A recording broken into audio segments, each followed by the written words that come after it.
Hi again, Marcy Davis here from Quick Start Piano, where adults learn by playing the music they love most. This video today is for brand new beginners. You've always wanted to play the piano, or you've just decided you want to play the piano, and you probably have in mind some songs that you wish you could play, but you have no idea how to get there.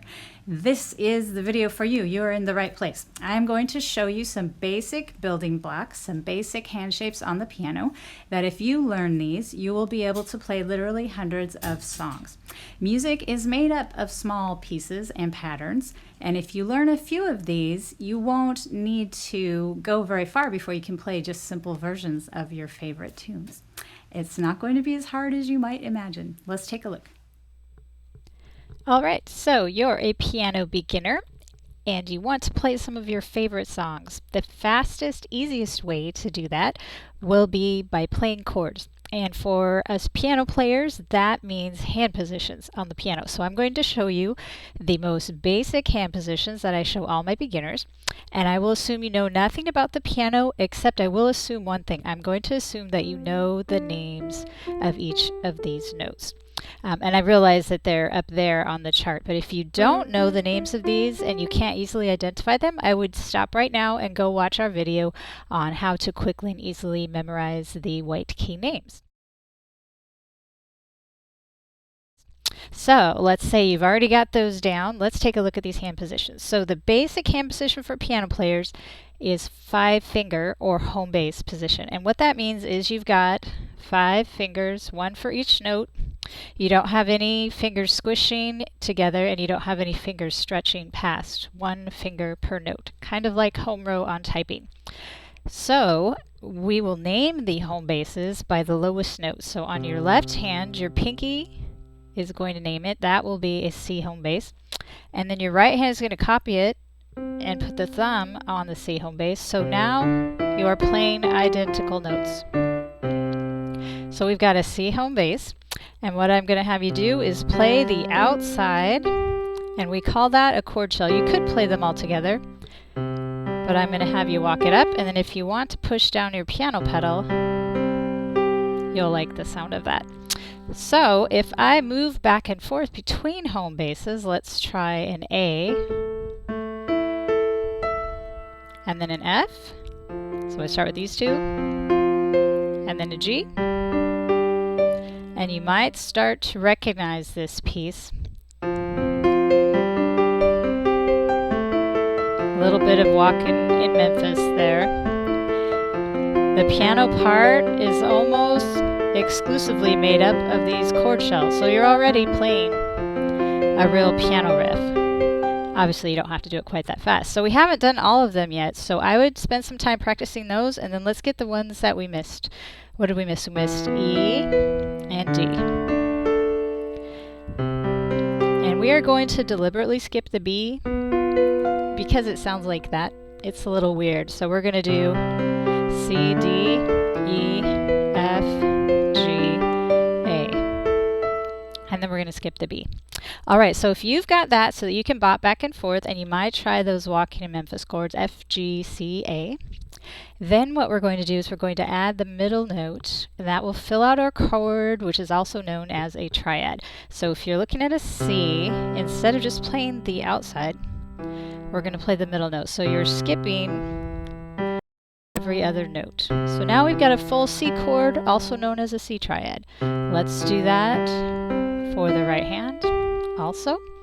And one good exercise to do is I'm going to take over the left hand, and while I do that, the right hand moves up. And now I'm going to go backwards.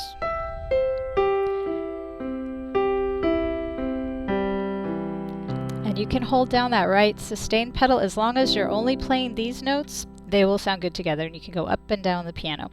So what I recommend people do is practice moving up and down the piano on different letters. Let's try it on D.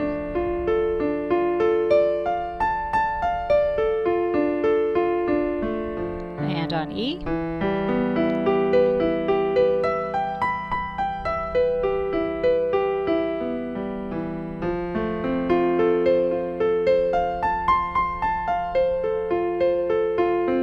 And G.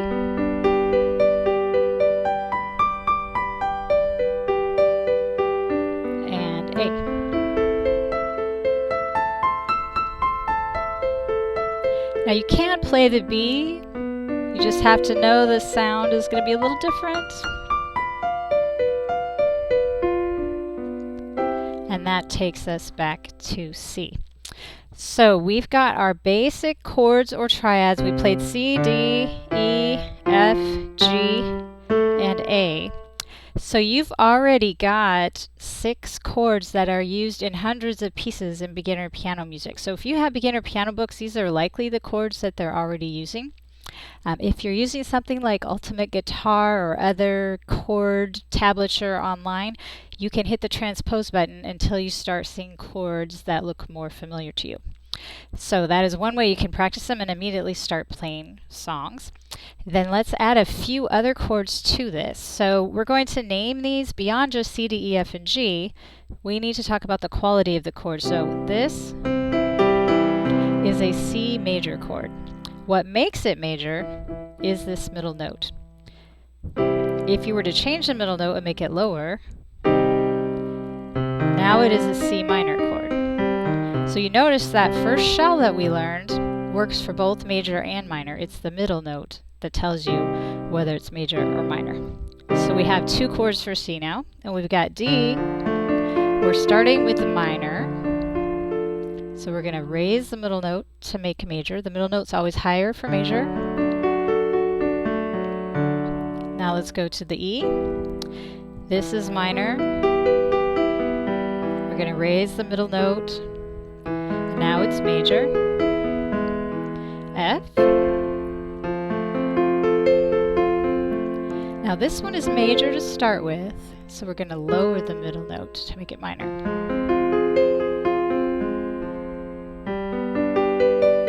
This one is major to start with, so we'll lower the middle note to make it minor.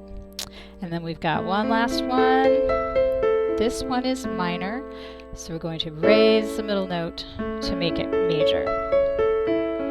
So if it's not obvious by listening to what is major and minor, I might just rewind this and make a chart of which are which.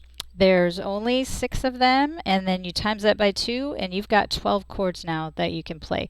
And that will take you a long ways to playing the songs you want to play. I've got Tears in Heaven by Eric Clapton up here, and the chords that I see on the first page are G, D, E minor, G, C, G, D, G, D, E minor, G, C, G. And you might notice that there's a lot of single letters, and I didn't say major. In the music world, if we just say single letter, the major is implied. So I say major sometimes so I can be very clear of what I'm talking about. But usually you'll just hear a G chord, a D chord, and we know that that's major.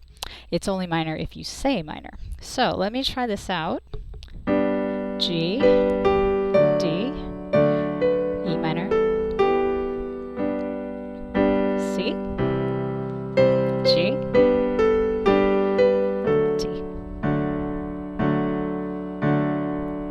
G, D, E minor,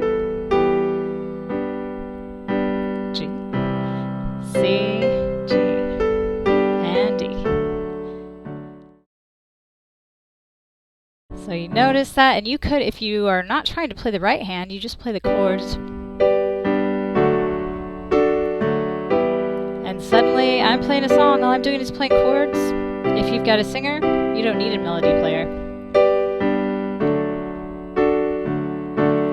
So now you've got 12 chords, 6 major and 6 minor that you can practice. I would encourage you to review this video, take some of the ideas and spend some time practicing them, plugging them into some of your songs.